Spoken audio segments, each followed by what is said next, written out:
There's a ship drifting somewhere in the ocean without a crew. The last time someone saw it was over 50 years ago. Its story reminds of that of the Flying Dutchman, a ship that's bound to sail forever and bring disaster to whoever sees it at sea. At least the legend says so. Unlike the Flying Dutchman, the SS Baychimo was definitely real and built for a German company in Hamburg and began as an ordinary cargo ship.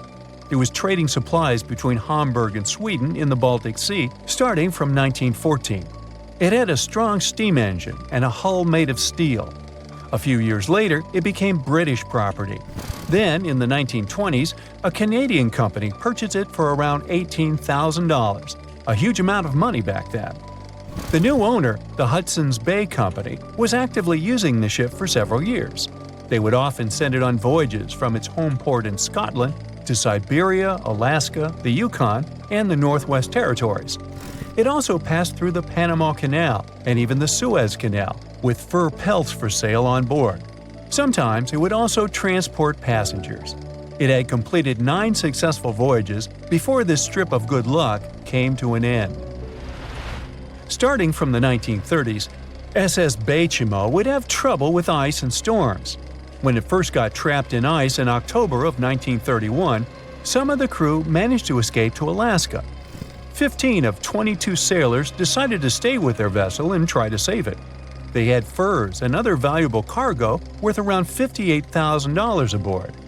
The company sent them supplies to survive the winter. They set camp near the ship out of the hatches, tarpaulins, and other materials, and offloaded the cargo.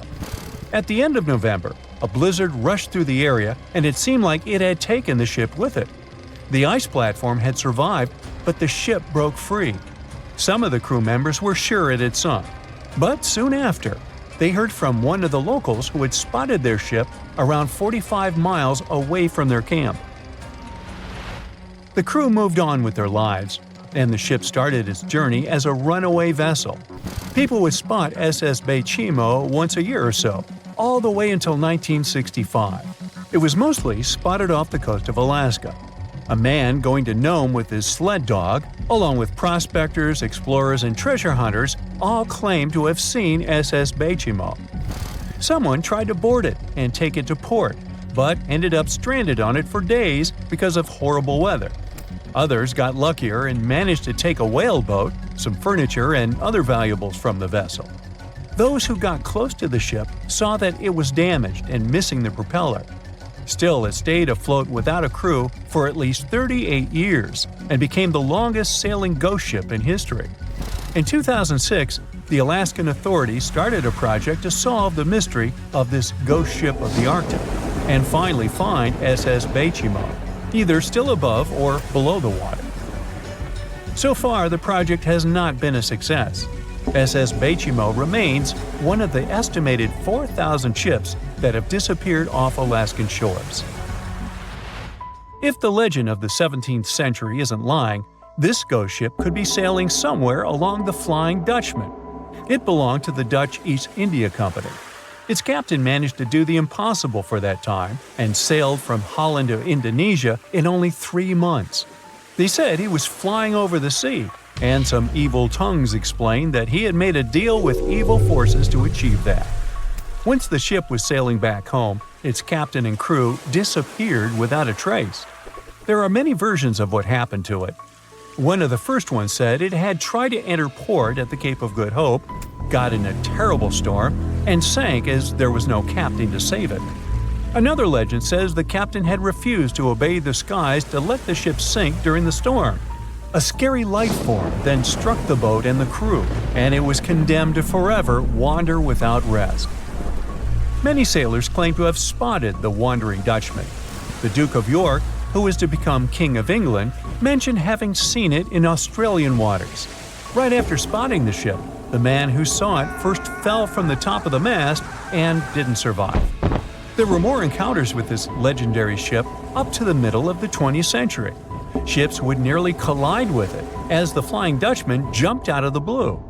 Scientists have a more logical explanation for this mystery: Fata Morgana, not to be confused with Hakuna Matata. Now, when you're out at sea on a hot day and the air is all wavy, it feels like when you look at the road on a scorching summer day. That's because of something called atmospheric refraction. When light passes through different layers of air with different temperatures and densities, it bends and twists. Sometimes, under certain conditions, this bending of light can create really bizarre optical illusions over the ocean, like sightings of the Flying Dutchman. The Fata Morgana phenomenon can make distant objects appear distorted, stretched, or even lifted above the horizon. So you can see a ship far away, but because of the way the light is bending, it will look like it's floating above the water or even disappearing and reappearing. A Fata Morgana is most commonly seen in polar regions, especially over large sheets of ice that have a uniform low temperature. But you can see it anywhere, even in deserts and over lakes on hot days. The first stories about ghost ships go all the way back to ancient Greek and Roman mythology. One of the most famous ghost ships in history is the Mary Celeste. This brigantine was traveling from New York City to Genoa and was fully stocked with provisions, but missing a crew when it was discovered in the Atlantic Ocean in 1872. The crew's personal belongings were also there, completely undisturbed. The final entry in her log was made 10 days earlier. We still don't know what happened to its crew, and the ship has inspired many spooky stories and legends. The Lady Lovibond was another legendary schooner that is believed to have been wrecked off the coast of Kent in the middle of the 18th century. The story tells that the ship's captain, Simon Reed, had just got married and took his bride on board for a celebratory cruise, despite the superstition that it could bring bad luck. They were on their way to Portugal when the first mate, who is also in love with the captain's new wife, went mad because of jealousy, attacked another crew member, and then took over the wheel and steered the ship straight into the dreaded Goodwin Sands. No one aboard survived, and the schooner is said to reappear as a ghost vessel every 50 years. In present times, many vessels become abandoned and turned into ghost ships intentionally. There are thousands of them floating in U.S. rivers, lakes, channels, and coastal waters. Some people lose their boats in storms and other extreme weather. Others have to abandon their boats because maintaining them can cost 10% of the boat's price. Plus, docking a vessel can add up to several $1,000s every year. Most boats have been made of fiberglass, so an owner can't just recycle them as scrap metal. So, once they want to get rid of it, they often tie it to a dock and sneak away, or leave it floating far away from the shore, or just try to sink it. When ghost ships sink in shallow waters, they can cause damage to coral reefs, mangroves, marshlands, oyster habitats, and wetlands. Plus, they can collide with unsuspecting regular ships and cause real trouble. So, don't do that. Enough said. They said it was the most technologically advanced ship. They said it was unsinkable. And when it sank, they made a movie about it. These were the main reasons why the Titanic disaster became world famous. But unfortunately, this is not the only large-scale shipwreck. And sadly, there have been cases much worse than the tragedy of the Titanic. One of them occurred on April 27, 1865. The Sultana steamboat carried passengers and cargo daily between St. Louis and New Orleans. It was a pretty large wooden boat with 3 decks and was 260 feet long and 70 feet wide, almost twice the size of a basketball court. The ship could carry about 350 passengers, but on that unfortunate day, more than 2,000 people were on it. On April 23rd, she was making a routine voyage from New Orleans when it broke down. Something was wrong with the boiler, so the vessel docked in Vicksburg for repairs. At the port, the ship's captain, James Cass Mason, found out about an excellent opportunity to earn a lot of money. All he needed to do was to transfer a large group of former prisoners to the north. The captain agreed to do it, but the problem was that the boiler required a lot of time to repair. Mason was afraid that his competitors would take the job, so he decided to sail despite the malfunction the ship had. He patched up the holes in the boiler instead of a big repair and invited all the ex-prisoners on board. So, there was a broken boiler, an excess number of passengers, a lack of lifeboats, and not the best river conditions. Also, the captain refused to send the ex-prisoners to the hold, so they were all with ordinary passengers. There were strong chances for a shipwreck, but the greedy desire to earn more money was stronger.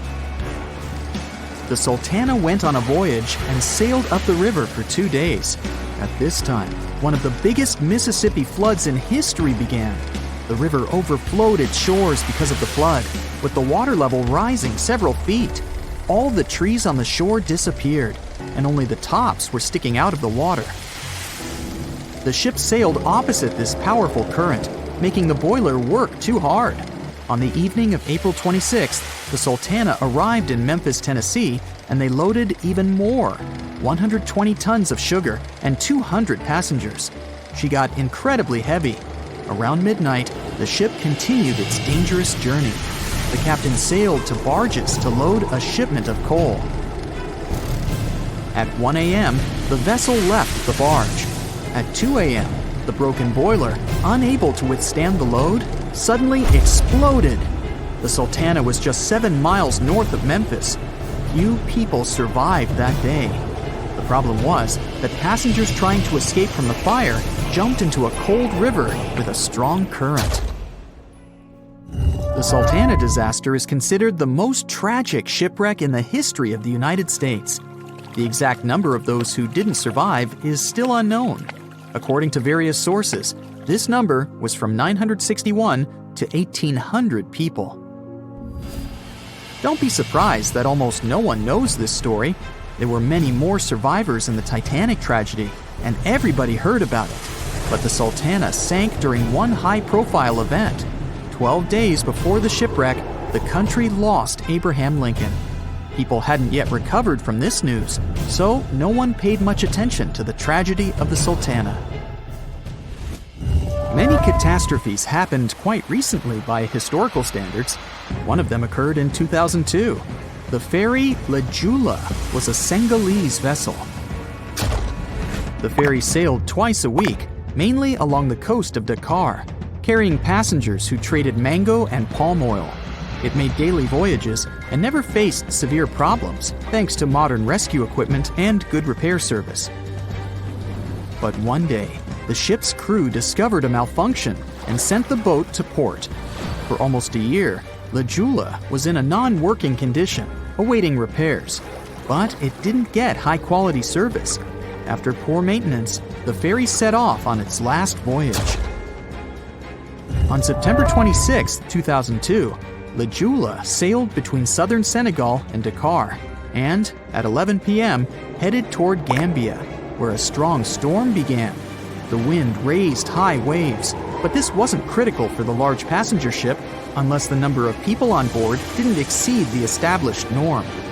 Joola was supposed to carry about 500 passengers, but had many more people that day. Too many passengers, poor repairs, and a strong storm caused severe problems for the ship. But the main factor in the shipwreck was that Joola was only built for sailing in coastal waters, but that day, it sailed far from the shore. Big waves started rocking the boat, and at some point, it just turned upside down.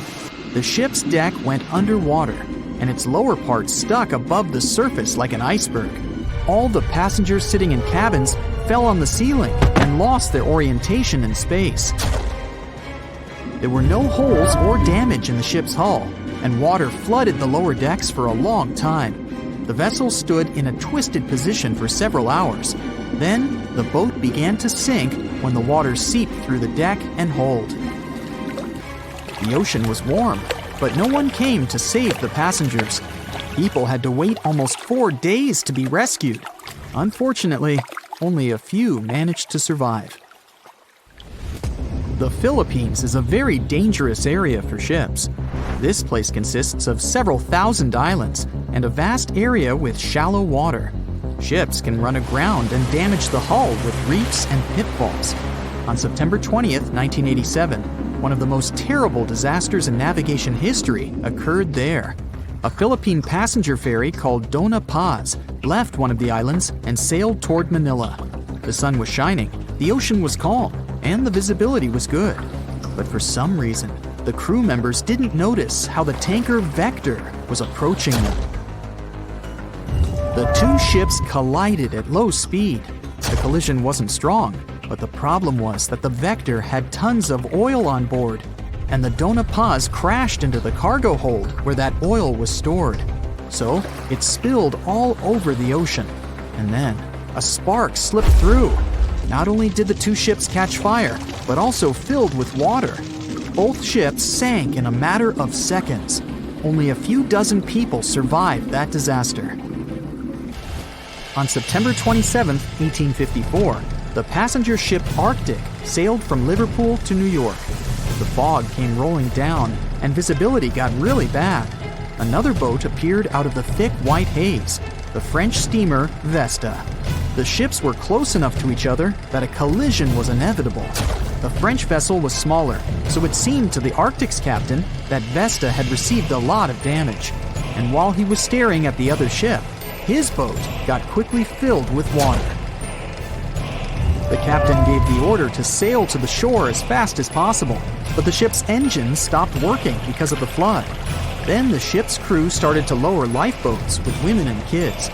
Still, when rescuers found lifeboats with people, it turned out that only 87 out of 400 people survived, 65 crew members and 22 passengers. Surprisingly, there were only grown men among them. The ship's captain survived by clinging to the wreckage. All newspapers wrote about this story as one of the most terrible and shameful tragedies in navigation history. The survivors were criticized because they didn't save women and kids, and the crew members were accused of violating the law, since the safety of passengers should be higher than the safety of sailors.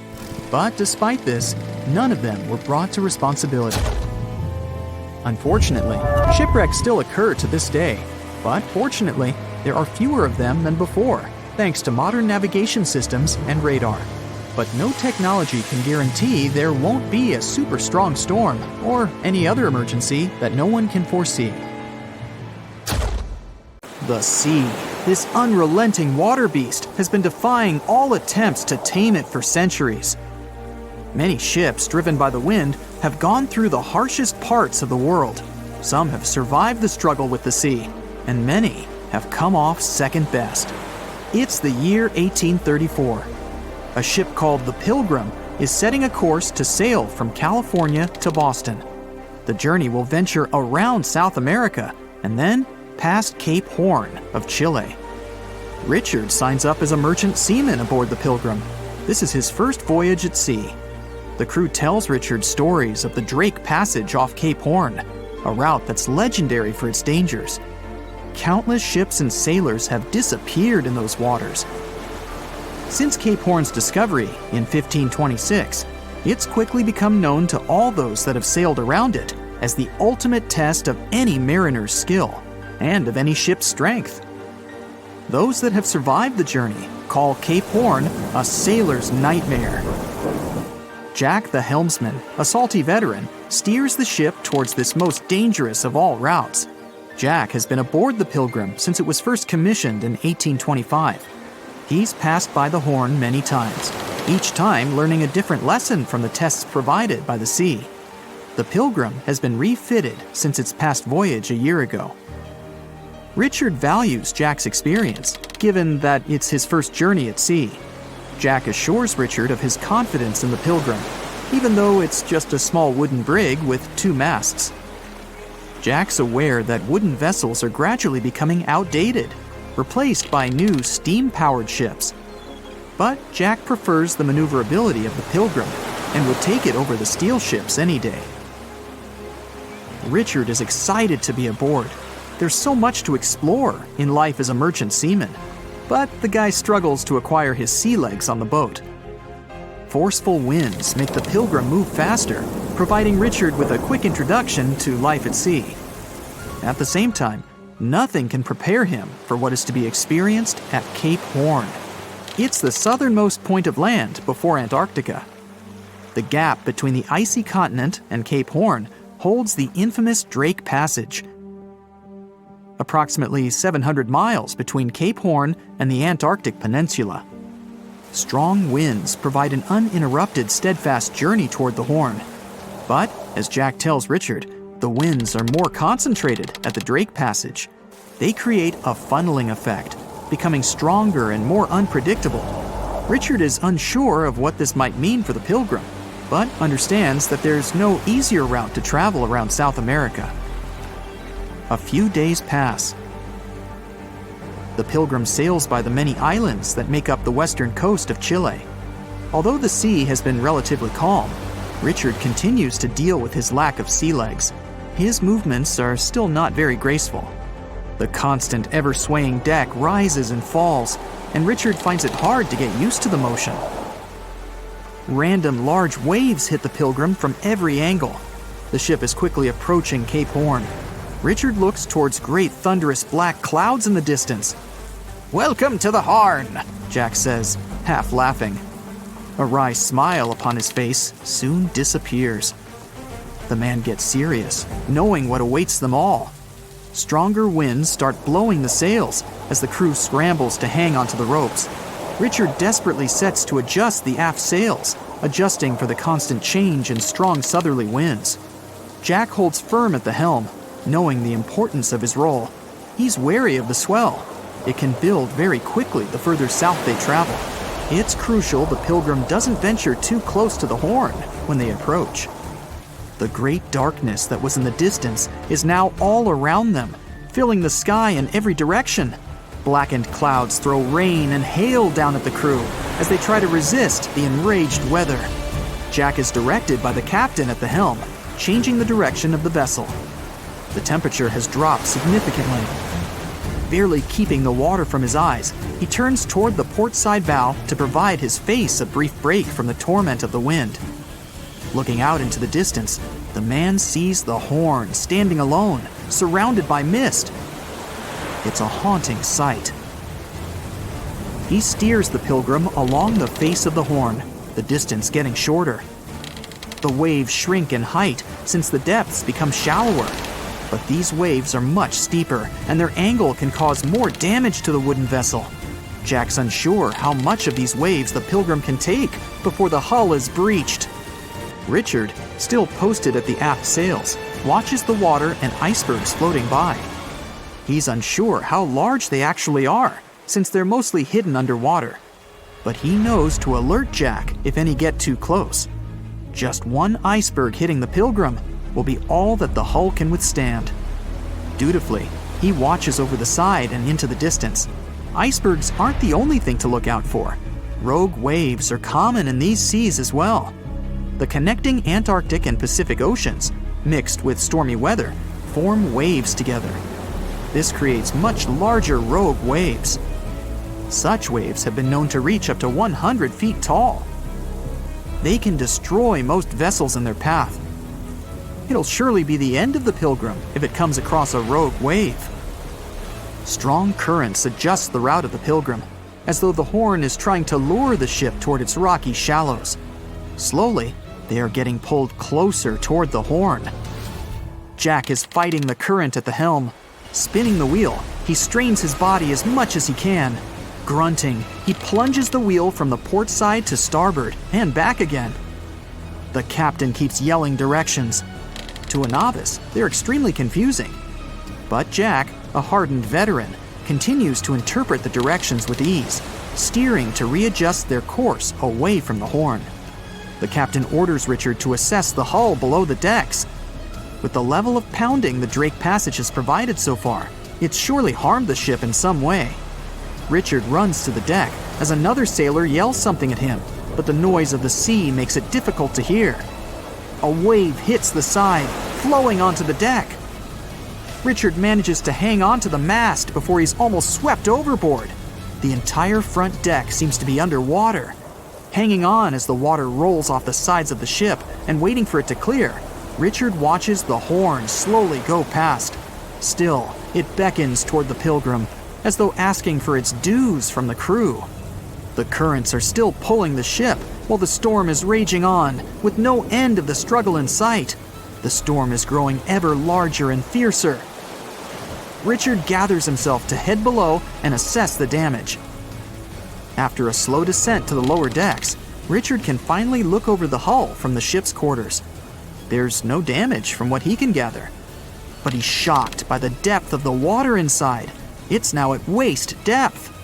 Cups, amongst other things, float in the water. Even inside the ship, the guy can't escape the waves. Unable to make sense of it all, he stands frozen, listening to the almighty power of Mother Nature outside. The sea roars even more wildly, waves constantly thudding against the hull. It sounds like a somber drumbeat, a slow countdown to the demise of the Pilgrim. Richard forces himself back to the terrors of the above decks, grasping onto the rails to carefully walk the slippery stairs. He leaves the disturbing creaks of the wooden decks. They're soon replaced with the strained sounds of the ropes, the yells of other sailors, and the deafening roar of the sea crashing all around him. Jack is at the helm, focused on his role, still fighting the wind and the waves, even with the addition of ice and frost. It seems that the world around him has set its heart to distract the man from his duty, but Jack pushes on determinedly. For 9 days, the Pilgrim fights the constant changes in stormy weather, facing all kinds of obstacles, but the ship manages to make it through. As they leave the storm behind, the crew sets their course north for their final destination. The sight of the sun peeking through the dark clouds is the most relieving thing Richard has ever experienced. Unfortunately, Richard lost his rations at some stage during the storm. At sea, if your rations are lost, it's your own bad luck. Luckily, Jack is kind enough to share some of his. Ships and planes disappearing without a trace. Passengers never seen or heard from again. Reports of strange lights in the sky. No, these aren't scenes from an upcoming Hollywood blockbuster, but some of the strange occurrences reported for over a century in an area ominously dubbed the Graveyard of Lake Ontario, also referred to as Canada's Bermuda Triangle, or the Marysburg Vortex. It stretches across a portion of Lake Ontario from Kingston to Prince Edward County in Canada, and down to Oswego, New York in the US. The tales about this area can be as chilling as the frigid lake water on which they took place. The most unsettling story involves the schooner called the Bavaria. It was 1889, and the ship was being towed across the lake. Rough waters severed the tow rope, and the Bavaria floated away. Luckily, the schooner was later found safe and fully intact. But there was one thing missing: the crew. Not a single person was found on board. What makes the story even more bizarre is that the dinner table was set, a loaf of bread was discovered, freshly baked, and the captain's money and his papers were fully accounted for. There was even a pet canary happily chirping away, as if nothing was amiss. What happened to the crew? We may never know. And this was not a unique incident. Just over a decade later, in 1900, 3 ships, the Annie Minnis, the Picton, and the Acacia, were sailing across the lake, but only 2 would make it to their final destination. The third one, the Picton, was speeding ahead of the others when it simply vanished. According to a cook on the Annie Minnis, "We were well out into the lake and making good time when all of a sudden we saw the Picton's topsails coming off, and then her lower sails settled, and then, while we stood and watched, the Picton just disappeared." It's possible that the ship sank, as there was some wreckage later seen in the water, but the ship itself was never found, and none of its crew ever located. A few weeks later, a bottle with a note inside was discovered in Sackett's Harbor, New York. The note was from Captain Sidley of the Picton. "Have lashed Vesey to me with heaving line, so that we will be found together." Vesey was the captain's 12-year-old son. The note creates more questions than answers. If the witnesses were correct, the ship's disappearance was quite quick. When did Captain Sidley know he was in danger? Why not signal for help if he had any warning? And when did he have time to write a note, bottle it, and tie himself to his son? It truly is a mystery. And it was not just ships that ran afoul of the strange forces in the area. Planes also struggled to make it through in one piece. In 1975, Ron Scott flew out from the Picton Airport in his Cessna 172. As he entered the Marysburg vortex, his plane banked to the side. For several seconds, he was unable to right the plane, but once he did, the same force banked him to the other side. Again, he was stuck there for a few seconds, unable to control his plane. A skilled pilot, he had never experienced anything like it before. He was certainly luckier than Royal Canadian Air Force pilot Barry Allen Newman. Newman was at the same spot back in 1952, when he lost control of his jet and crashed into the lake. To this day, his body has not been found. In total, over 270 ships and at least 40 planes have met a tragic end in this area. And adding to the mystery, sometimes people report a series of bright lights or orbs, or a dark ship hovering in the sky. These are even harder to explain. Witnesses willing to report them are adamant they are true. Sid Wells said he watched a strange shape like a multifaceted diamond slowly spinning in the sky, and then it just disappeared. Others claim to have seen it too. Of course, the Marysburg vortex is just one of several places around the world known as vile vortices, a term coined by biologist and writer Ivan T. Sanderson. He discovered 12 other equally spaced areas on the surface of Earth where funny things happen. The best known of these, of course, is the dreaded Bermuda Triangle. Situated in the Atlantic Ocean between Bermuda, Florida, and Puerto Rico, it has been blamed for the disappearance of thousands of people. They went in, on boats or in planes, but they never came out. Even the explorer Christopher Columbus experienced the mystery of the Bermuda Triangle during his first voyage to America in 1492. He said the compasses pointed in the wrong direction, the sea levels seemed to change dramatically, and he even spotted strange lights in the sky. In 1918, the USS Cyclops, which was one of the US Navy's biggest fuel ships, disappeared there. Since the 309 crew members were declared lost at sea when the Cyclops vanished, it's seen as the largest loss of life in the history of the US Navy in a single incident. At the time, the weather was good. The one message sent that day from the ship indicated no issues or concerns, and a distress signal was never sent. A thorough naval investigation followed. Its conclusion? Many theories have been advanced, but none that satisfactorily accounts for the ship's disappearance. In other words, the investigators were stumped. There's also the Dragon's Triangle, located in the Pacific Ocean. The most disturbing story involves a group of Japanese vessels that disappeared in the 1950s. When researchers were sent to investigate what happened, they too disappeared. In each case, it's impossible to truly know what occurred, and it's easy to get caught up in stories of giant sea monsters lurking beneath the waves. Who doesn't like a good scare? And Sanderson was willing to accept the possibility of such stories being true. He believed the vile vortices that he studied could be explained by anything from a wrinkle in the space-time continuum to magnetic abnormalities to underwater people. Of course, Sanderson was not only a huge fan of strange places, he also wrote about strange creatures like Bigfoot and the Loch Ness Monster. His skills as an impartial scientist are questionable though. In 1948, he claimed that some three-toed footprints found at Clearwater Beach in Florida were proof of 15-foot-tall penguins, arguing that they were impossible to fake. In 1988, Tony Singerini revealed that he and his friend, attaching some cast-iron feet to his high-top sneakers, were behind the giant penguin hoax. So maybe Sanderson isn't the most reliable source after all, but there are also some very compelling and wholly natural explanations. Let's look specifically at the Marysburg vortex. It's entirely possible that ships like the Bavaria and the Picton were done in by a mix of bad luck and bad weather. Unsettled weather is certainly not uncommon on Lake Ontario, and flash storms on the open water can prove dangerous to the most skilled sailor. And even today, with advances in weather forecasting, we get it wrong all the time. Back then, there was no way to predict that a storm was just around the corner. And the weather was just one issue. Historian Mark Seguin said that the area was always known to be dangerous, as the lake bed quickly becomes shallow along the eastern shore. There are also small rocky islands and shoals scattered throughout the area, making sailing a risky venture, especially for larger vessels or those weighed down by heavy cargo. By the mid-20th century, Modern weather forecasting and improved shipbuilding alleviated most of the hazards of the Great Lakes shipping, resulting in fewer losses.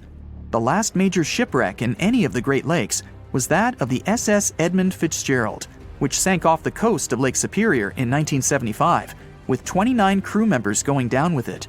It seems the vortex is no match for human progress. And as for lights or images in the sky, in most cases, it's the result of an interesting phenomenon called thermal or temperature inversion. When this happens, a layer of warm air becomes trapped under cold air. This can result in mirages or reflections.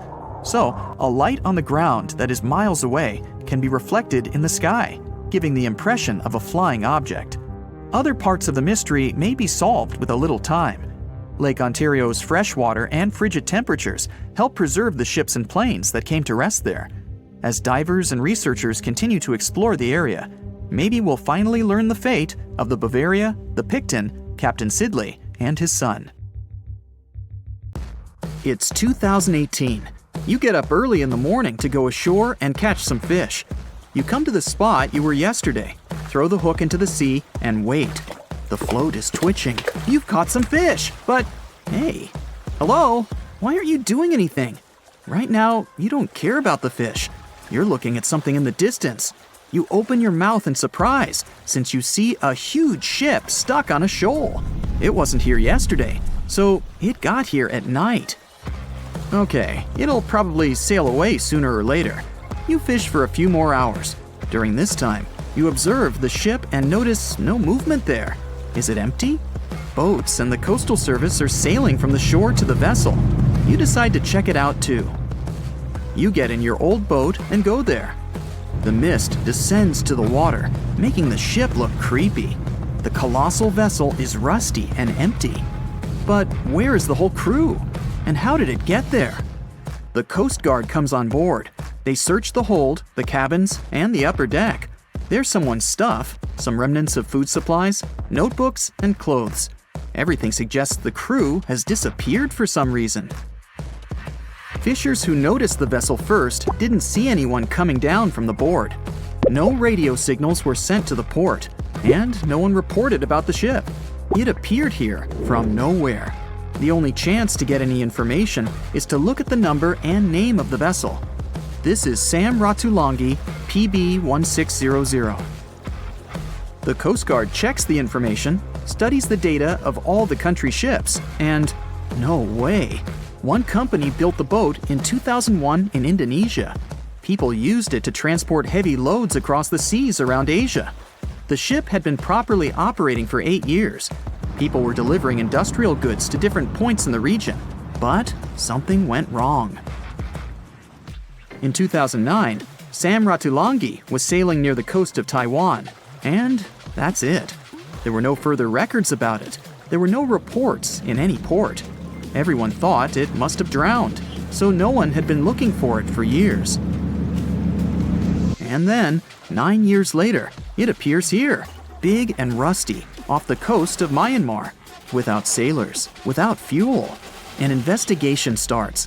City services are trying to find out the names of all the sailors working on the ship and find clues that would lead to solving this mystery. They also hope the ship owner will appear soon. They find 2 tow ropes on board. This means that some other ship towed Sam Ratulangi to this place. Then they identify and find 13 crew members. These people say they wanted to reach the factory in Bangladesh to repair Sam Ratulangi. Another vessel helped tow the ship, but then 2 cables tore off, and a storm began. No one wanted to stay on board during such weather, so the crew members left it. No one knows what the ship has been doing for the last 9 years, and how it was possible without people on board. And here's another, much more mysterious ship story.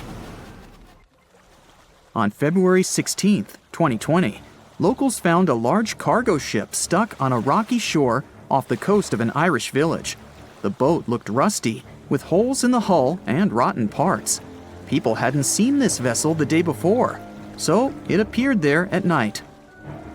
The last time people saw the Alta cargo ship was a few months earlier, thousands of miles off the coast of Ireland. That day, the Alta was sailing in the waters of the Atlantic Ocean. Another ship, the MS Protector, noticed it. MS Protector crew members tried to contact the ship, but received no response. The people on board realized that they were facing an empty vessel. And then, 5 months later, it appeared near the coast of Ireland. There are more questions than answers in this story, but we managed to find something out. In 2015, the Alta appeared and disappeared from the radar several times. Any ship has an internal tracking system, so people can track its route using satellites. But Alta crew members often disabled this system. Perhaps they were engaged in some illegal activity. Anyway, in 2017, the ship often sailed between the ports of Greek islands. Then, the tracking signal disappeared and appeared only 10 months later, off the coast of North Africa. During this time, the ship changed several flags. In September 2018, the Alta was southeast of Bermuda and headed for Haiti. Then, the crew started facing problems. First, the main engine failed right in the middle of the Atlantic Ocean. The ship began to drift. Several days passed, but the crew members weren't able to repair it. They began to run out of food and water supplies. The situation got even worse when they found out that a hurricane was approaching the place. Fortunately, they managed to contact the U.S. Coast Guard. A helicopter flew to the Alta on October 2nd to bring them some supplies. There was enough food for several days. Then, a rescue boat sailed to the ship. It evacuated all the sailors and delivered them to Puerto Rico before the hurricane. The Alta had to drift alone in the ocean. After a while, another ship approached the Alta to tow it to the shores of Guyana. But at this moment, everything went wrong. Someone stole the boat, disabled the tracking system, and sailed away in an unknown direction. After almost a year, the MS Protector found the empty Alta in the waters of the Atlantic Ocean. And then, 9 months later, the ship without a crew sailed to the shores of Ireland. How did it manage to travel across the Atlantic and get to the coast of Ireland? It's still a mystery. Maybe it was just luck. No one else saw the ship all this time. It was just covering huge distances, surviving storms. Who's the captain?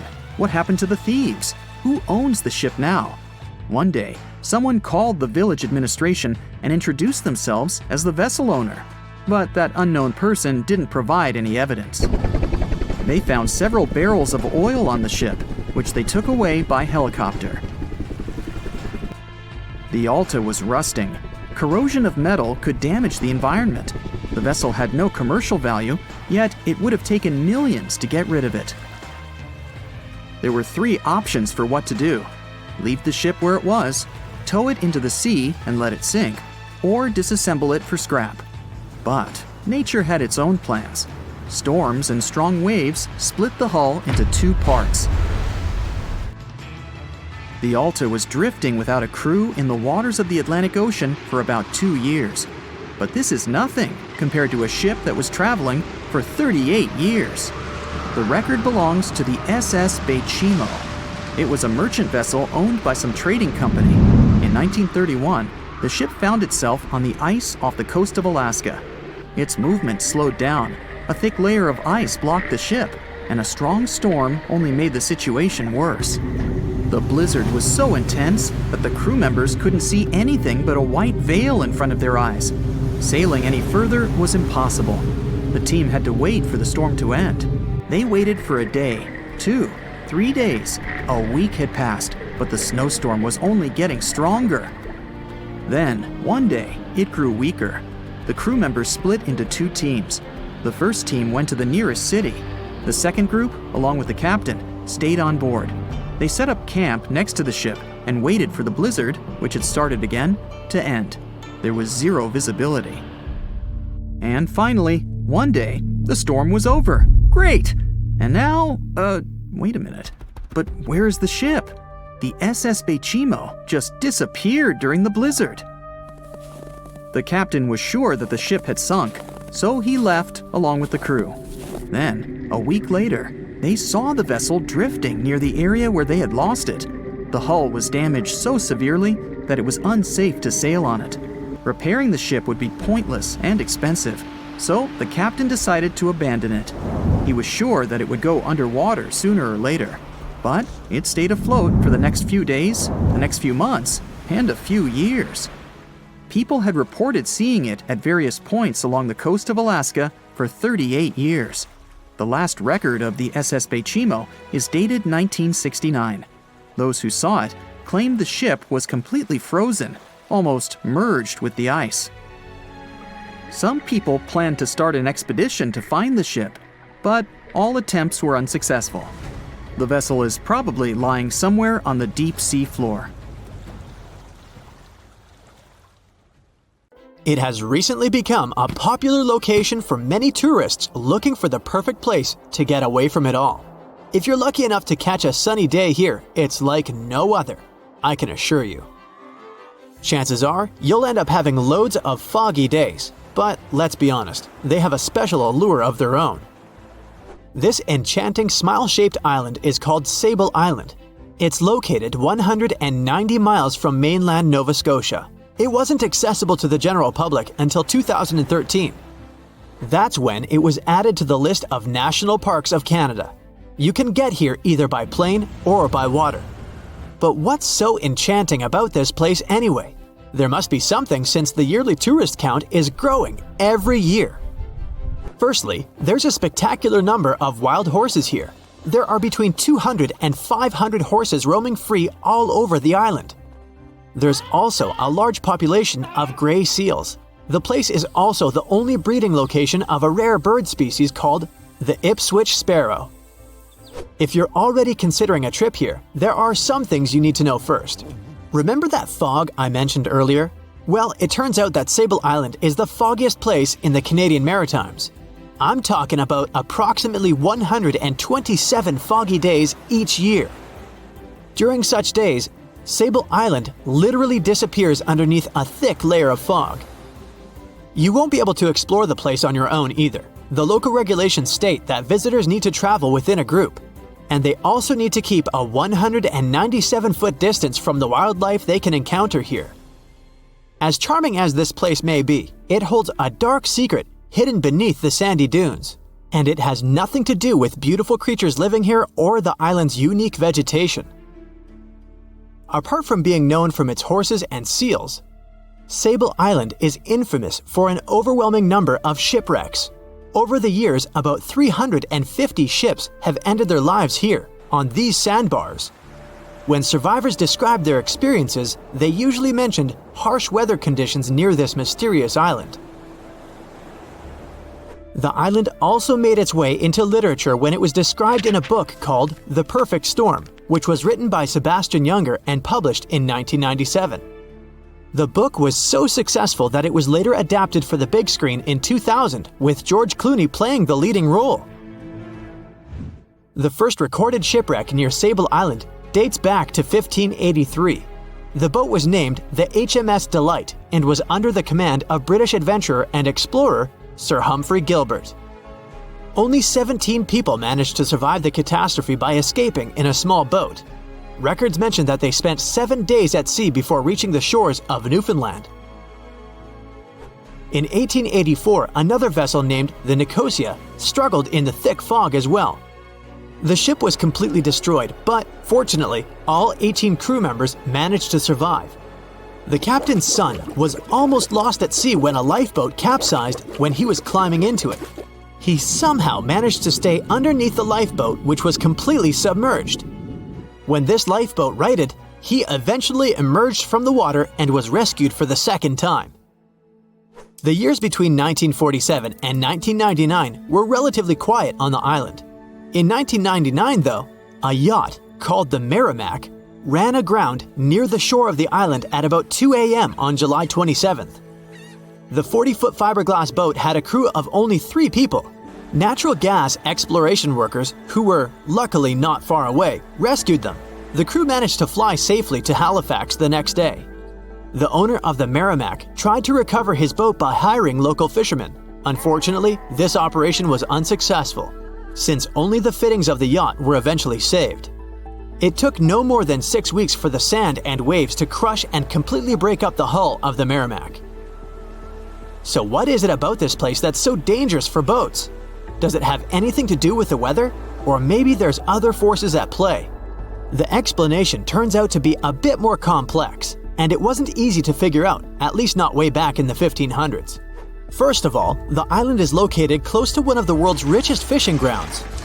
Since it's also near one of the major shipping routes between Europe and North America, hundreds of vessels sail past it each year. The likelihood of shipwreck increases when there are so many boats roaming around the area. Sable Island is also in the way of most of the storms that move up the Atlantic coast of North America. It's no surprise that boats often get hurtled straight onto the shores of this island. The weather has a lot to do with it too. During the summer season, the warm air from the Gulf Stream creates a dense fog as it merges with the cool air by the Labrador Current that passes by the island. Other currents don't help the matter. Sable Island is next to the meeting point of three major ocean currents: the Gulf Stream, the Labrador Current, and the Belle Isle Current. Since the 1950s, radars and other modern navigation tools have been used on commercial vessels as well. Up until then, the sextant was the main instrument used to figure out a ship's location. It doesn't mean that sextants weren't accurate, but this instrument couldn't work properly without a clear view of the sun or stars, which means it didn't help much in dense fog, such as the one surrounding Sable Island, or when it was cloudy. Often during bad weather, the captain of a ship navigated, relying on their experiences and intuition based on the ship's speed and direction. That's why most of the survivors in shipwrecks near Sable Island said that the captain had simply miscalculated the ship's position, crashing into Sable Island by accident. This dusty, sandy land is as unfriendly to ships as it is to trees. There's reportedly a single tree on the whole island, and it looks a lot more like a bush.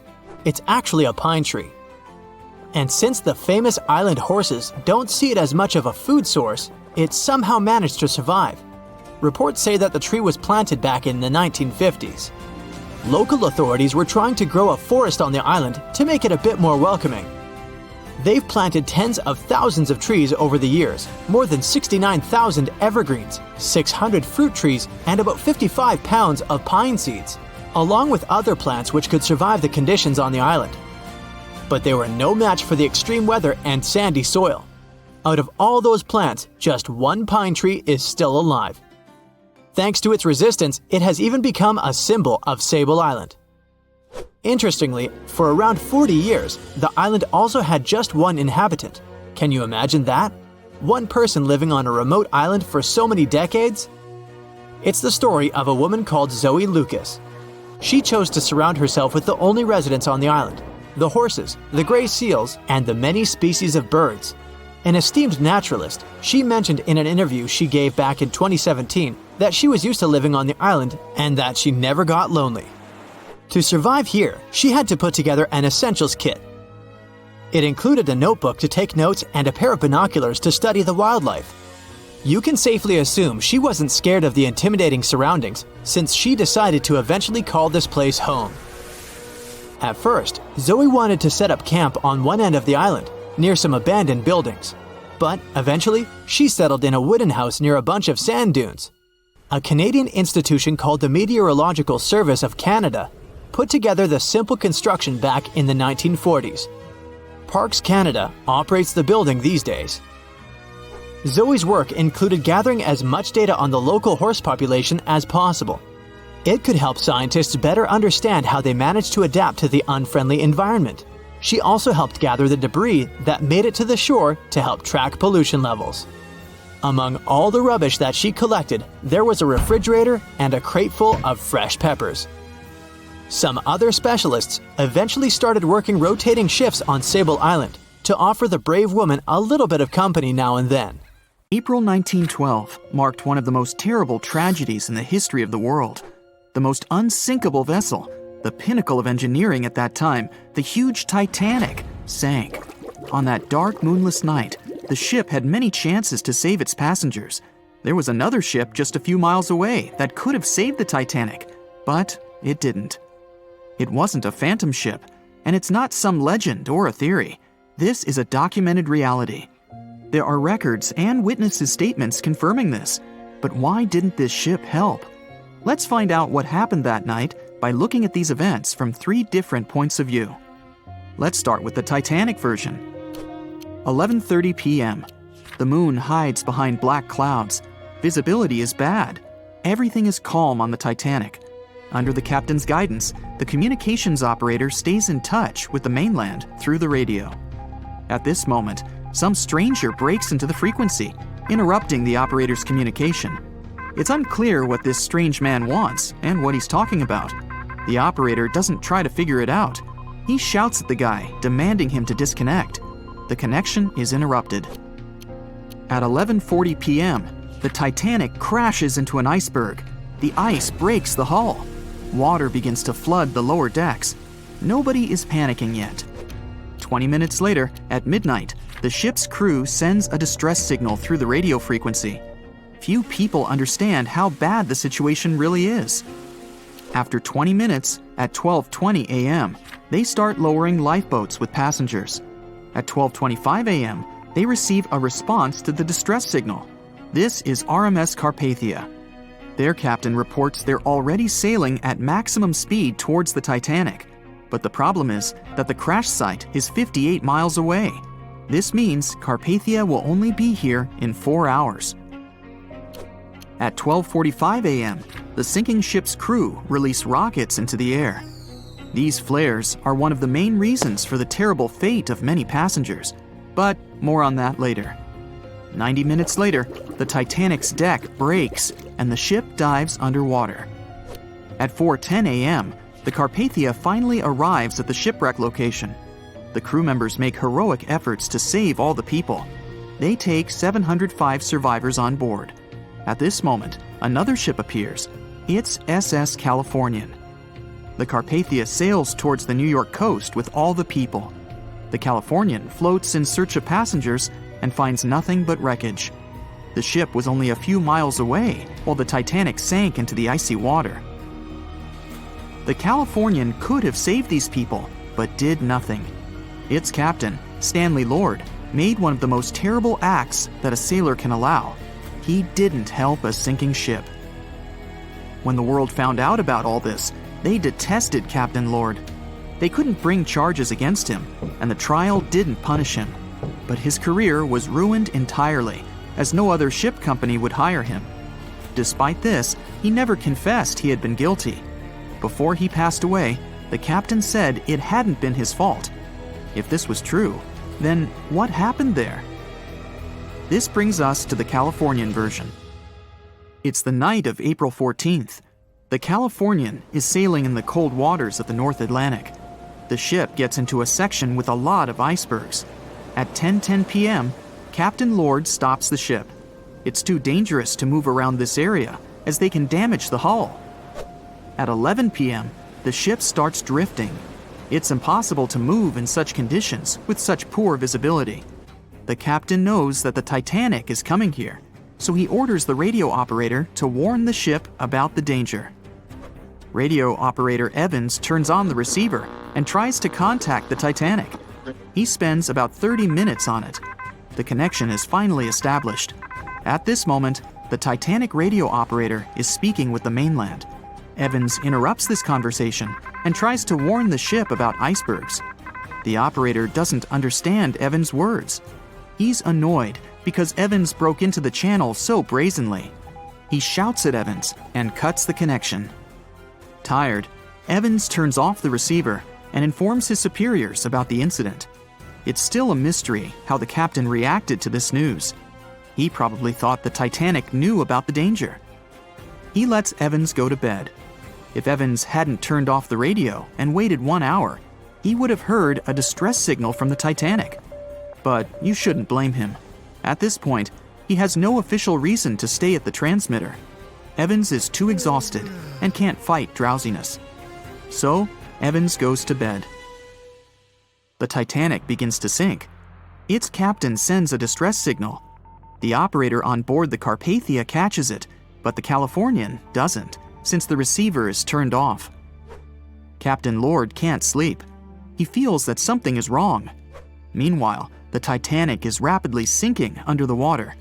The captain gives the order to launch rockets into the air. And here is where one of the critical mistakes takes place. They release warning lights, but they are not red. The crew forgot to take red rockets on board for some reason, so they lit up the sky with a bright white light. If you need to send a distress signal, you need to release red lights. Captain Lord sees these lights, but doesn't perceive them as a cry for help. It can't be that there are no standard red rockets on such a massive ship as the Titanic. But, unfortunately, it can. Captain Lord thinks the Titanic is sailing away. Perhaps there is some unknown reason behind those white lights, but he doesn't really know. So, Captain Lord has no idea that the Titanic is sinking. He still decides to contact the ship, but this time, not through radio communication. Captain Lord doesn't wake up the radio operator and sends a signal to the Titanic through a signal lamp. It's important to understand that many old-school captains didn't take radio communication seriously. They didn't understand the value of this technology. That's why Captain Lord doesn't wake up Evans. He sends light signals, but the Titanic doesn't respond. Many survivors later mentioned seeing the flashing lights of the Californian, but there was nothing they could have done. The ship's crew doesn't hear their cries for help. At 2:20 a.m., the Titanic completely goes underwater. A little more than 2 hours later, radio operator Evans wakes up and turns the transmitter on. He hears many rescuers talking about the sunken ship. Evans understands everything. He reports this to the captain. At that moment, the Californian immediately heads to the wreck site. They meet Carpathia there.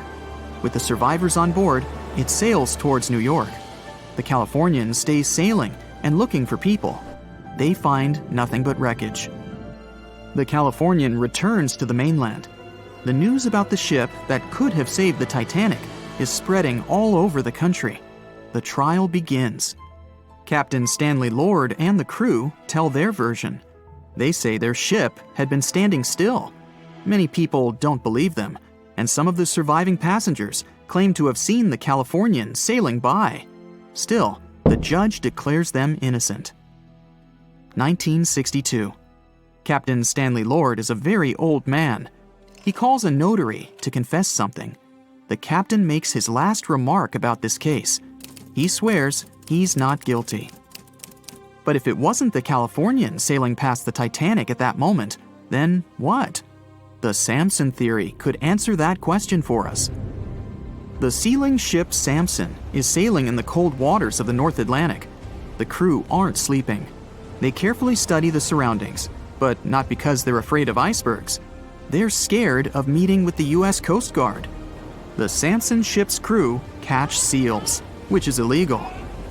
At 12:45 a.m., Samson's captain sees white signal rockets. The team is sure it's the Coast Guard. They turn off the lights and sail away. It's dark, so they don't notice the sinking Titanic. They return to the coast of Iceland and hear about the disaster. They realize they have abandoned the drowning passengers. The nephew of one of Samson's crew members reads about this story in his uncle's diary. The nephew asks for permission to publish these recordings. All the people realize that Captain Lord wasn't guilty, but unfortunately, he didn't live to see this moment. Actually, it's still unknown who is guilty in this story. 2 ships were nearby the Titanic. Their captains were adequate people. They would have helped save all the passengers. Their fault was that they couldn't understand what the Titanic wanted on that dark night. Someone forgot to put red flares in the box. This small but fatal detail was one of the leading causes of the tragedy. They say nothing is ever lost, and it's true. Let's discover ships frozen in time. The first one is truly fascinating. Here, the Antikythera shipwreck. It's a Greek trading ship from the 1st century BCE. It's located on the east side of the Greek island of Antikythera and at the merging point of the Aegean and Mediterranean seas. Around 2,000 years later, in 1900, a group of Greek sponge divers discovered the wreck. They were going to Tunisia, yet they were forced to find shelter from a storm on a nearby island. Since they couldn't go anywhere due to the storm, they decided to look for sponges until the weather got calmer. One of the divers discovered the shipwreck at depths of around 130 feet. Imagine someone going for a sponge hunt, but getting out to the surface with archaeological treasures.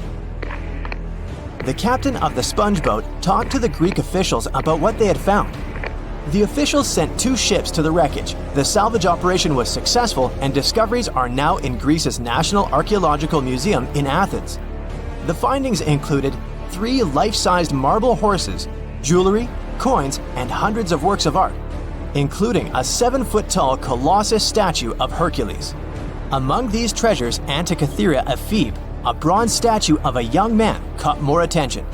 Because the ephebe doesn't comply with any familiar iconographic model, and there are no known copies of his type, he held a spherical object in his hand. Scholars have different theories of who that person could be, but they are not in a consensus yet. More than 70 years later, Jacques-Yves Cousteau and his team went to the area and recovered hundreds more artifacts and the remains of 4 people.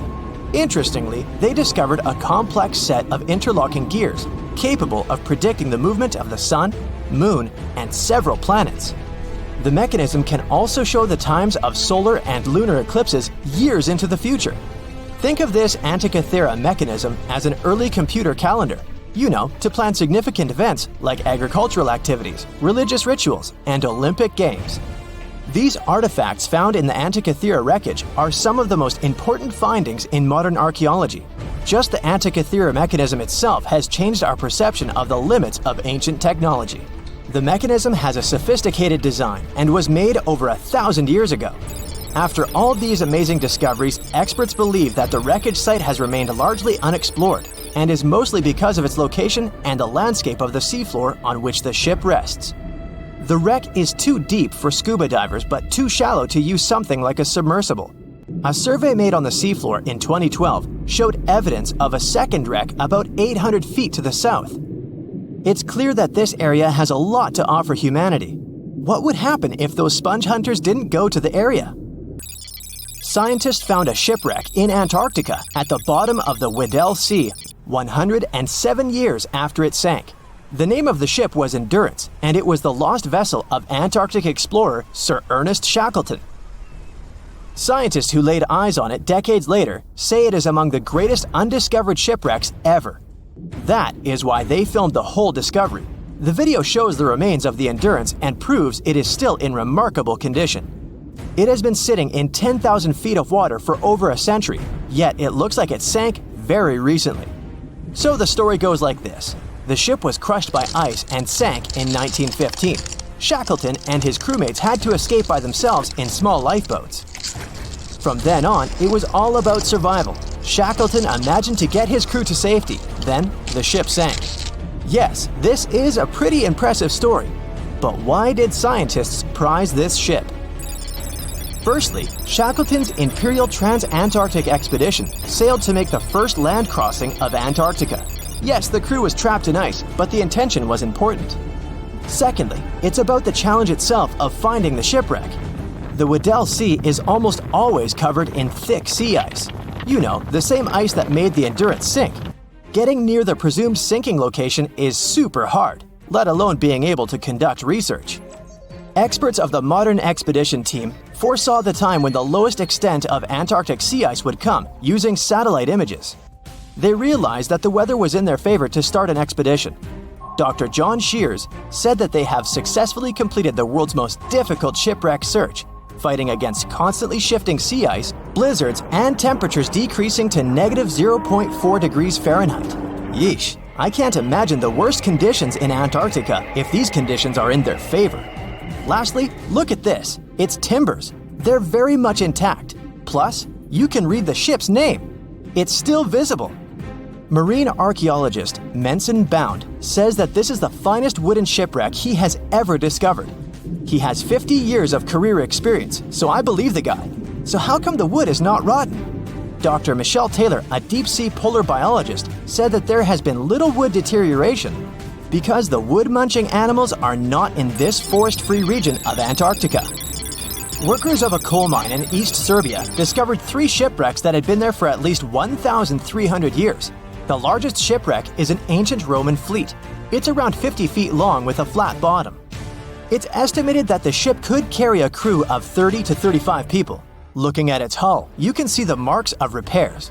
Wow, this one had a lengthy career. You know, it gives us insight into more than 1,000 years ago. The two smaller vessels, on the other hand, match descriptions of boats used by Slavic groups to attack the Roman frontier. These two have been discovered under mud and clay in an ancient riverbed. Apparently, in those times, there was a Roman base in a place called Viminacium City. Interestingly, Viminacium was a provincial capital with an estimated 40,000 inhabitants in the 4th century CE. For comparison, it was even larger than Pompeii. The Kostelach coal mine is a center of hidden gems. Archaeologists had found evidence of ancient human and animal activity here before. For instance, in 2012, experts found bones of at least 5 woolly mammoths, which went extinct about 10,000 years ago. Canadian archaeologists found a ship 150 years after it went missing in the Canadian Arctic waters. This merchant ship is called HMS Investigator. It was purchased in 1848 to search for the explorer Sir John Franklin's ship that got lost in the Northwest Passage expedition. So, HMS Investigator left Britain in 1850 for this rescue operation. The expedition crew, captained by Robert McClure, sailed the Investigator into the water. He realized that he was in the final leg of the Northwest Passage, the sea route across North America. But before he could sail into the Beaufort Sea, the 122-ton ship itself got stuck in the thick ice. The crew spent the winter over the Prince of Wales Strait. The following summer, McClure tried again to sail to the end of the passage, but the ice blocked his way once more. Here, too, the crew was forced to leave the ship. He steered the crew into the Bay of Mercy. There, they were to remain until 1853 when the crew of the HMS Resolute rescued them. Imagine a crew of 60 people who had to spend 3 winters in the Arctic without even knowing if they would survive. Later on, the ship was found sitting upright in about 36 feet of water. It was in very good condition. Arctic water has prevented the outer deck of the vessel from deteriorating quickly. The outline of the ship and its timber can be clearly seen. Plus, archaeologists have uncovered artifacts on land left by the sailors. They had unloaded everything before abandoning the Investigator. 3 sailor graves and 1 British naval shipwreck had also been discovered in the area.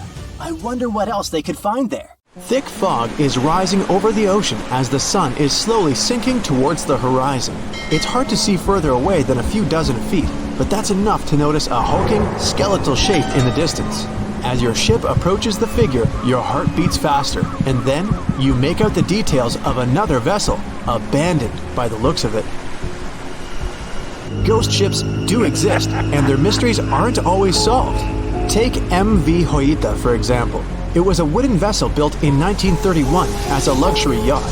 It had served well to various people over 20 years before it was bought by a Samoan sailor and became a merchant ship. In 1955, though, Alta's service came to an abrupt and mysterious end. On October 3rd, it set sail for another trading voyage that should have taken no more than 48 hours. Delays happen in the sea, so when Alta didn't arrive on October 5th as scheduled, there was little worry yet. But then it failed to come on the following day too. There was no distress signal or any other sign of Alta's presence anywhere between its departure and arrival points. A search and rescue party was dispatched to find the ship, and for 6 days, they were scouting the area of nearly 100,000 square miles. On October 12th, the mission returned to the base empty-handed. Alta vanished without a trace. It was only a month later that another merchant ship, Tuvalu, noticed the missing vessel far away from its route, drifting in the open sea and listing heavily. The sailors boarded the ship and found that all of its crew and passengers, 25 people total, were missing, along with all the cargo the vessel had been carrying. The radio was tuned to the International Distress Channel, meaning that the crew had been trying to ask for help, but they couldn't reach anyone because the radio cable had been damaged, limiting the range to 2 miles. The lifeboats were missing as well, indicating that people on board must have left the ship. Unfortunately, they seem to have taken the logbook with them, leaving the rescue team clueless as to what had happened. Even today, the mystery of MV Alta hasn't been solved yet. no one knows where the crew and passengers had gone and what had caused them to leave. SV Carol A. Deering wasn't a ghost ship in the usual sense of the word. There were no sightings of it in the open sea. Instead, it was found on the shore, but the circumstances of it running aground are a puzzle shrouded in mystery. Carol A. Deering was built in 1919 in Maine, and it was a large vessel made for commercial voyages. Unfortunately, despite its large cost of construction, it had only served for a year before its last trip. July 19, 1920.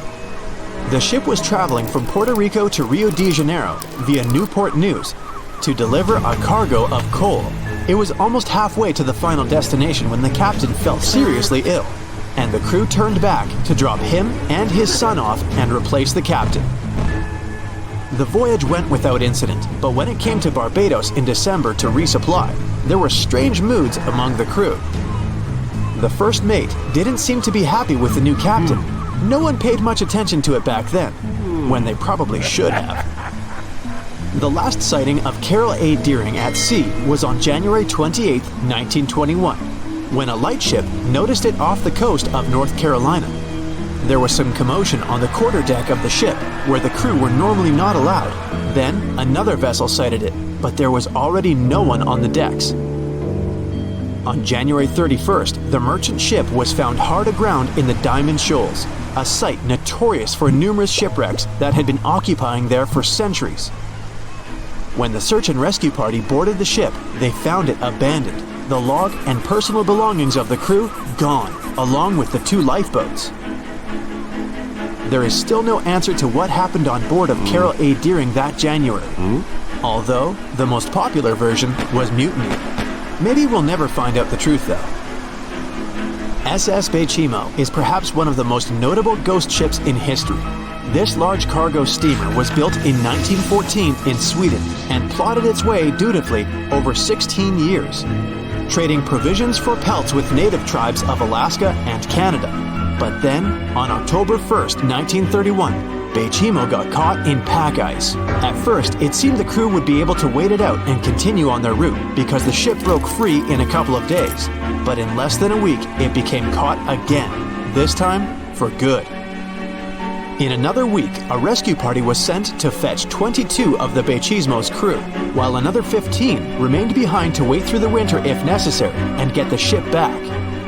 But a month later, after a powerful blizzard struck their camp, the sailors went out of their shelters only to find the ship gone. Luckily, a few days later, a native hunter told them Baychimo hadn't been lost yet. He'd seen it about 45 miles from where they had been stationed. They managed to track it down, but decided the ship wouldn't survive the winter. So they took the most valuable cargo from its hold and abandoned it. They were wrong though. SS Baychimo did survive that winter, and many more that followed. When the ice broke, it sailed away on its own, drifting listlessly along the shores of Canada and Alaska. There were numerous sightings of the ghost ship, sometimes adrift in the open sea, and at other times stuck in the pack ice again. People attempted to board and salvage it, but weather conditions or lack of equipment always prevented them. SS Baychimo was last sighted by native Alaskans in 1969, 38 years after its abandonment. What became of it later remains unknown. The story of SS Ourang Medan is one of the most puzzling and harrowing ghost ship stories of the 20th century. No one even knows for sure if the ship even existed in the first place. It wasn't recorded in Lloyd's Shipping, the International Register of Ships, which makes it either a tall tale or a vessel that avoided being officially recognized for some shady reasons.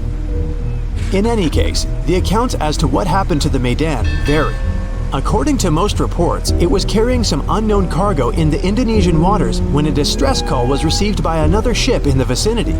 The officer on duty heard an SOS message, but its contents are different depending on the accounts. The message did not repeat, and the crew of Medan didn't answer to any attempts to contact it back. The ship that received the distress call hurried to the rescue, but they only reached the vessel the following day, when it was already drifting and slightly listing. When the rescuers boarded the ship, they found that none of the crew had survived. However, one lifeboat was missing, which implied that there was at least one crew member who managed to escape. What happened to the rest of the people on board remains a mystery to this day.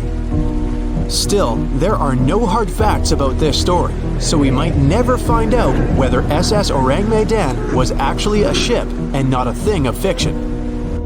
SV Sabrina was a 3-mast sailing barge built in 1873 for river trade ships in South America. She served for well over 4 decades, proving to be a sturdy and reliable ship. It was later transferred to Europe, where it continued serving its purpose well. But then, in October 1917, Sabrina set sail on a regular voyage only to be found ashore several days later. Mysteriously, although the ship was perfectly intact, the entire crew of 5 and the captain were gone. There is no direct evidence or hard facts as to what really happened that day. The most convincing theory is that the crew were washed away from the deck because of an underwater explosion. And then the ship sailed ahead without them, but the truth, as always, remains unknown. At the beginning of the 20th century, somewhere off the coast of West Africa, a German steamship was leaving the port. Suddenly, the weather got worse, and the vessel entered a thick fog. The sailors ran aground on a sandbank close to the shore. Luckily, no one was hurt, and they were even able to save their precious cargo. But the ship was stuck in the sand for good. And it was not alone there. Nearly the entire length of the western coast of Namibia is called Skeleton Coast. If the name sounds scary, that's because it is. This 976-mile-long beach line is among the most dangerous places on Earth. The local Bushman tribes believe that their supreme deity made this land when it was angry. The Portuguese were the first Europeans to set foot in Namibia in the 15th century.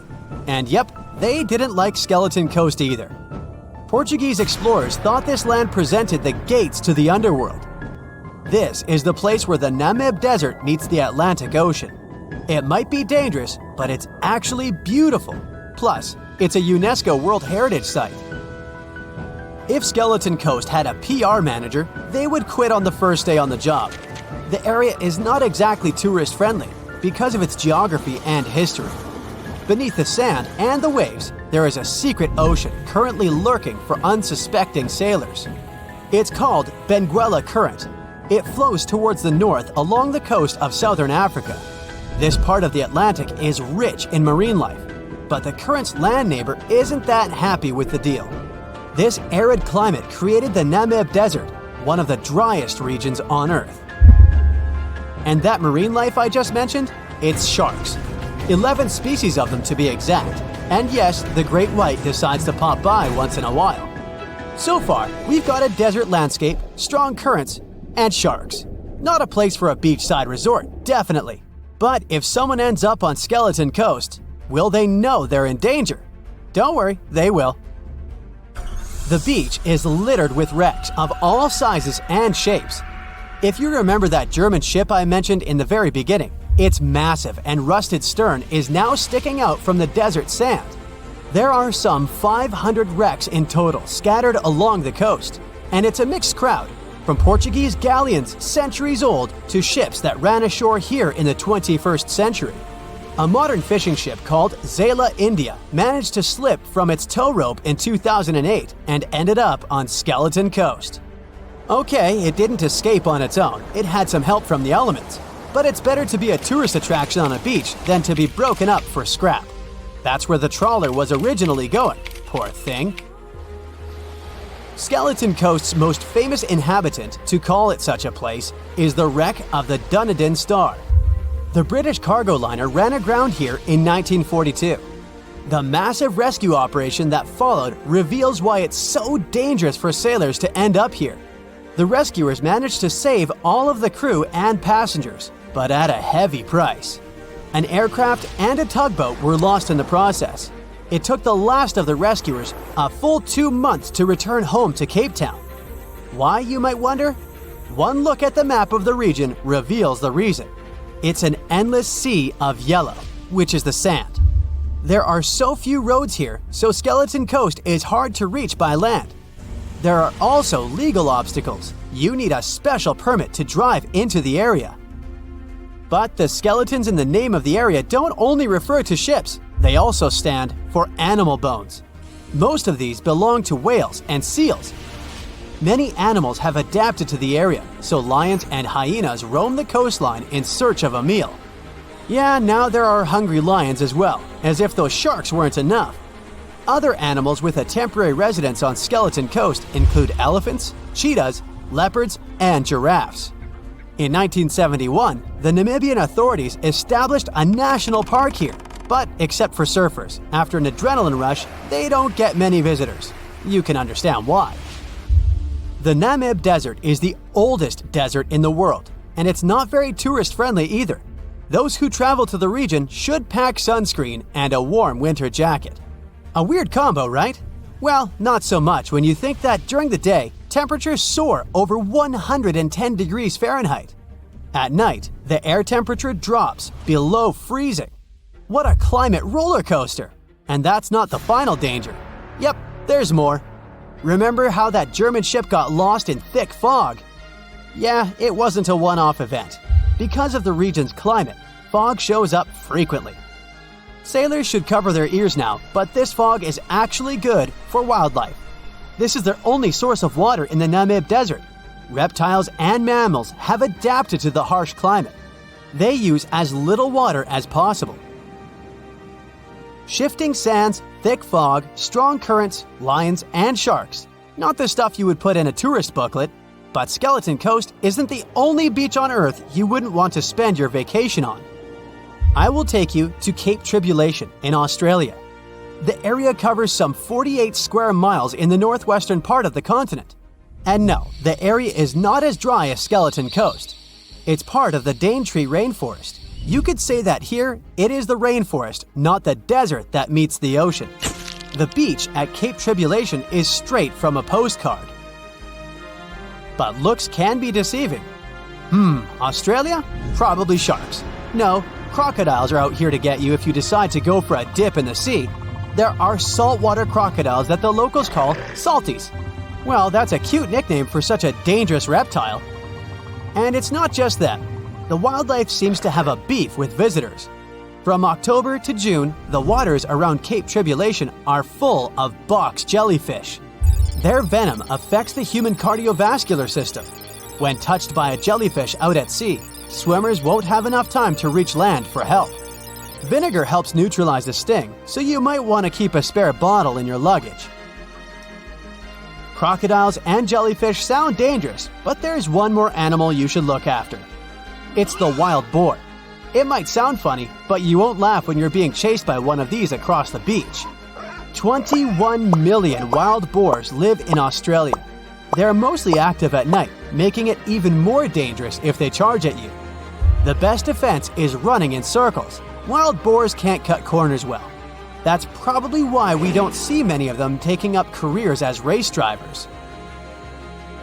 Cape Tribulation has one last danger installed for you, and it's not an animal.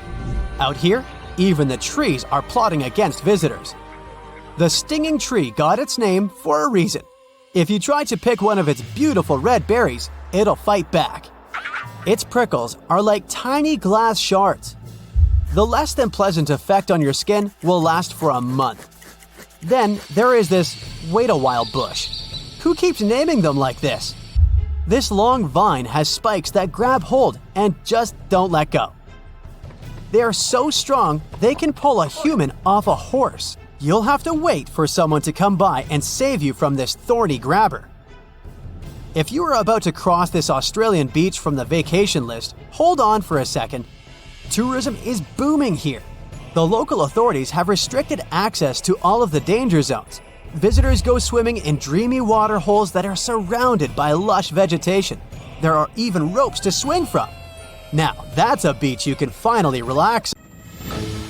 As an experienced sailor and the first man to ever sail non-stop on his own around North and South America, Matt Rutherford has seen a lot during his voyages.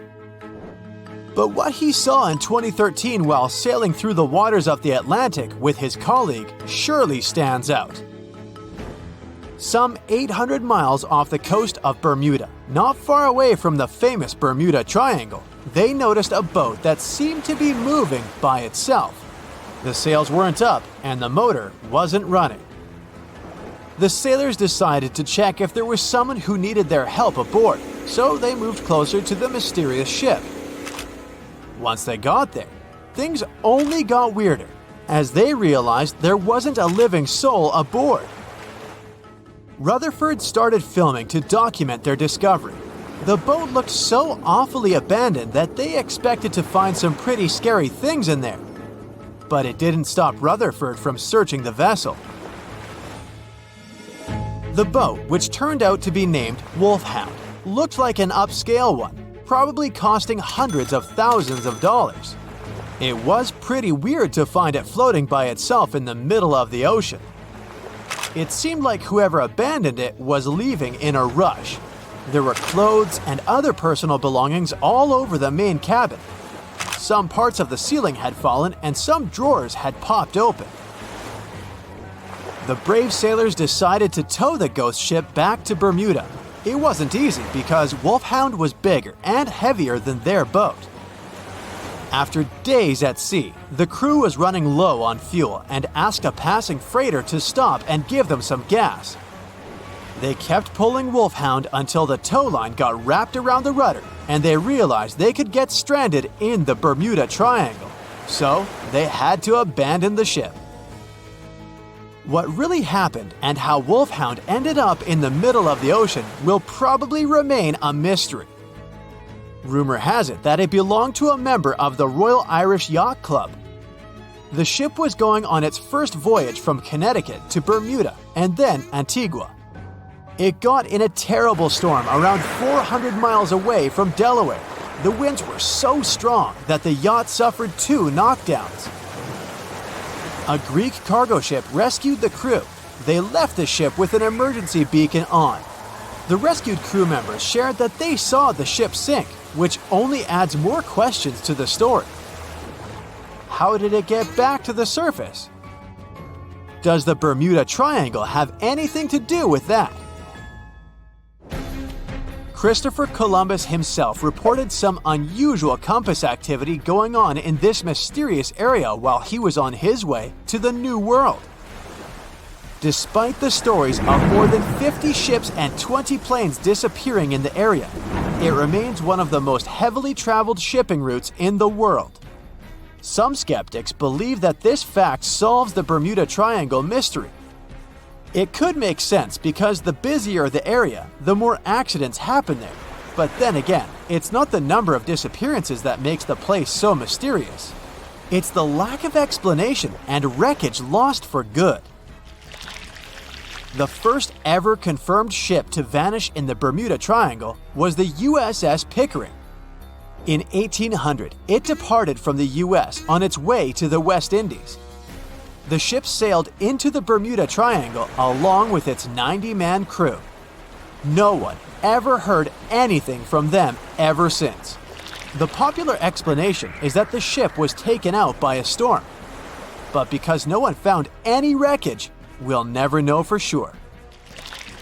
The largest ship that has ever disappeared in this mysterious area was the USS Cyclops.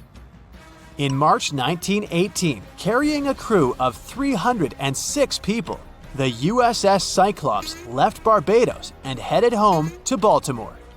The ship passed through the Bermuda Triangle on its journey and vanished into thin air, or rather, water.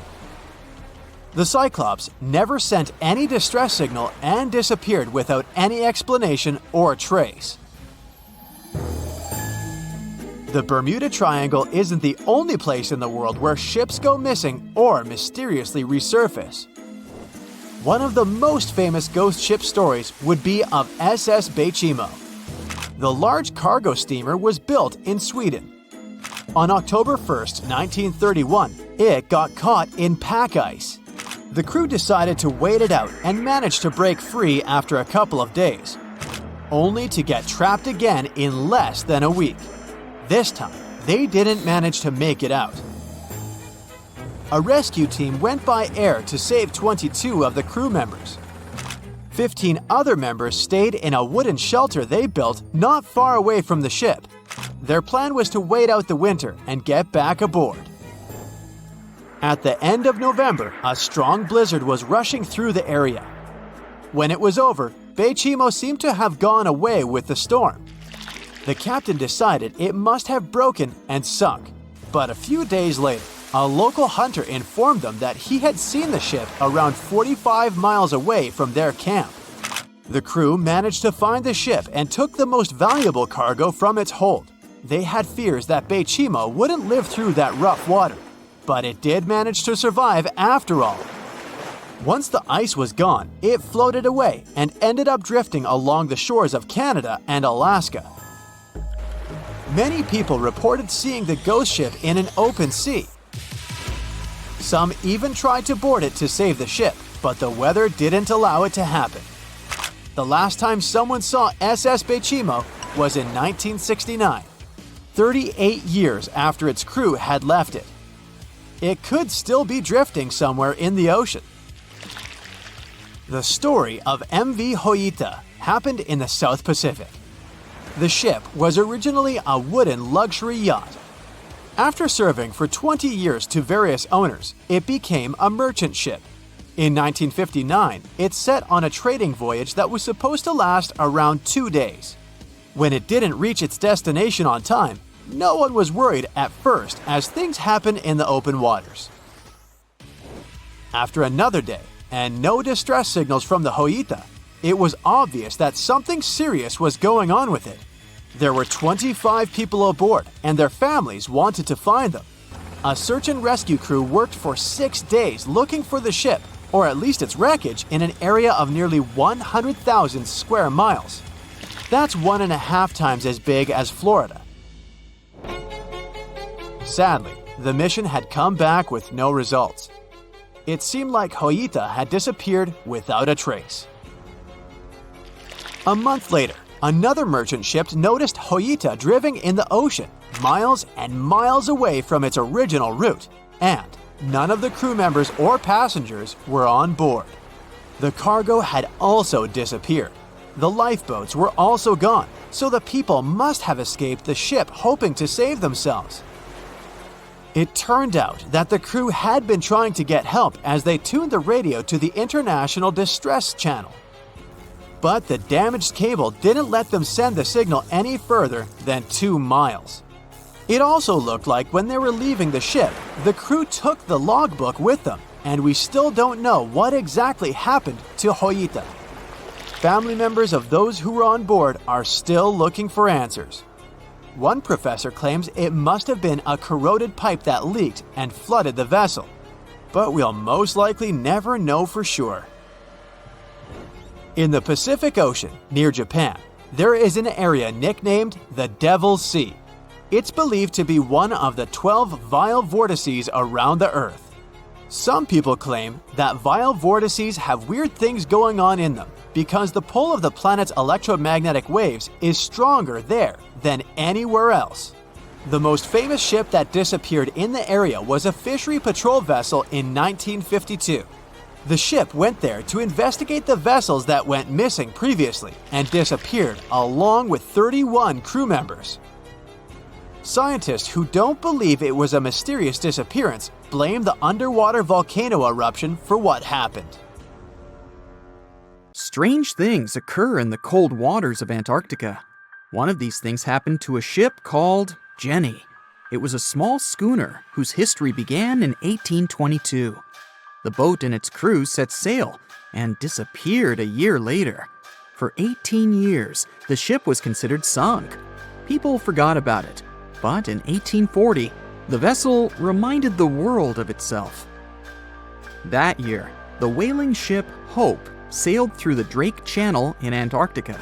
The crew members noticed a ship among icebergs. It was the schooner Jenny. It was floating slowly in the dark, with no signs of life. The captain of the Hope, Mr. Brighton, gave the order to approach the mysterious vessel. They thought it was some creepy ghost ship, but as they came closer, they noticed crew members on the deck. The sailors of the Hope called out to them, but received no answer. This time, it became clear that something terrible had happened to the Jenny. When Brighton boarded, he realized that the Jenny crew members weren't missing. They were here. Frozen people stood like statues. Brighton went down to the lower deck and found the captain. He was sitting frozen at the table, holding a pen. Brighton looked at the logbook. The last record was made on May 4th, 1823. The captain wrote that he was the only living member of the crew. They spent 71 days without food. It seemed that the ship got lost in the sea because its captain went off course or sailed into an iceberg, but no one knew for sure. After that, nobody ever saw the Jenny again. According to rumors, the crew of the Hope abandoned the frozen ship and left it to drift in the cold waters. According to other rumors, this whole story is fiction. The story of the Jenny was described in a German magazine in the middle of the 19th century. Still, there was no further evidence of the ship's existence. Already in our time, Cambridge University decided to explore the case of the Jenny. The researchers discovered that one of the crew members of the Hope, who didn't disclose his name, told someone the legend of the frozen ship. Someone shared the story with another guy, and it was published in a German magazine called Globus. And that's all. There was no other evidence. One of the most famous ghost ships was the Mary Celeste, and there's no doubt about its existence. The history of this vessel was documented in court. People wrote about it in newspapers, but the most exciting thing is that the ship continued to be used even after 10 people disappeared from its deck. The history of the Mary Celeste began in Canada in 1861. When it was first built, the ship was called the Amazon. It changed captains several times, and it also hit some rocks. The boat was sold, bought, then sold again, repaired, and sailed under the name Mary Celeste. In 1872, it had a new captain, Benjamin Briggs. He was a decent, brave man with a lot of experience in navigation. He had a beloved wife, a daughter, and a son. When he went on his last voyage, he took his wife and daughter with him, and his son stayed in America. In November of 1872, the Mary Celeste sailed from the port in New York with 10 people on board and disappeared. 8 days later, another ship, the Dei Gratia, also left New York and followed the same route. Dei Gratia's captain, David Morehouse, noticed the Mary Celeste and immediately realized something was wrong. The ship was moving too freely, as if no one was controlling it. The captain tried to contact the crew members, but no one answered him. Then, together with other sailors, he climbed aboard the Mary Celeste. The ship was in good condition. There was no damage. The hold was slightly filled with water, but it could be easily pumped out. Everything seemed fine, but one lifeboat was missing. The crew members' valuables were in their cabins. The cargo was in the hold. The supplies of water and food were untouched. Judging by the records in the logbook, the ship was caught in a storm, but it was not too strong. Other ships also sailed through this storm, but nothing bad happened to them. The last record was dated November 25th, and it claimed that everything was fine. The sails of the Mary Celeste were slightly damaged, but perhaps it happened after the crew had disappeared. The whole ship was in excellent condition, but what made the people leave it? Part of the crew of the Dei Gratia stayed on board the Mary Celeste to bring it to dry land. Everything went well. They delivered the ship to the closest port.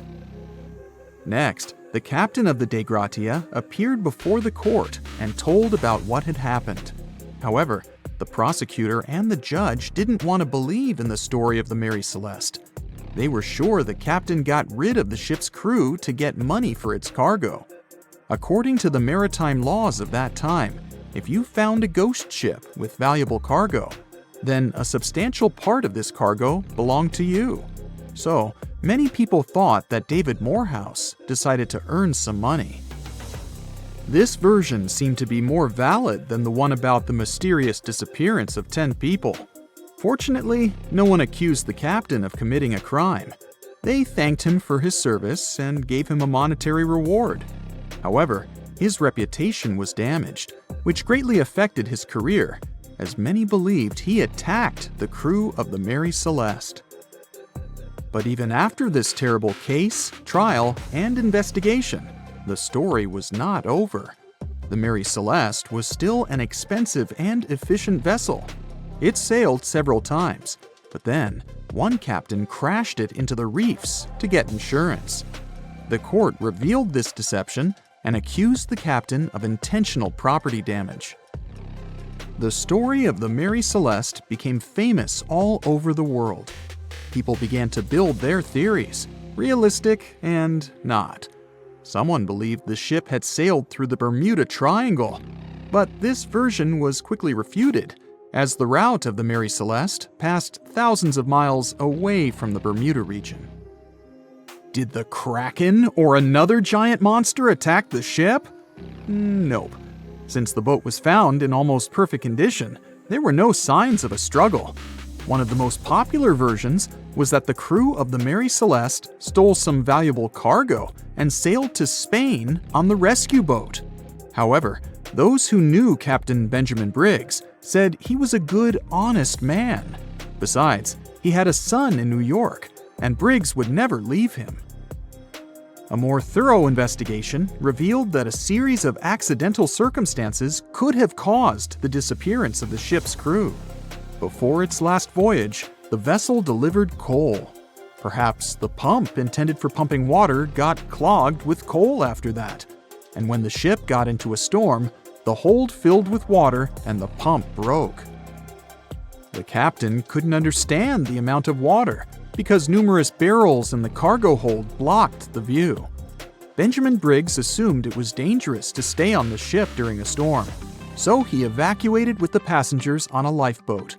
Perhaps they were close to land and decided to sail there, but the storm intensified and overturned the boat.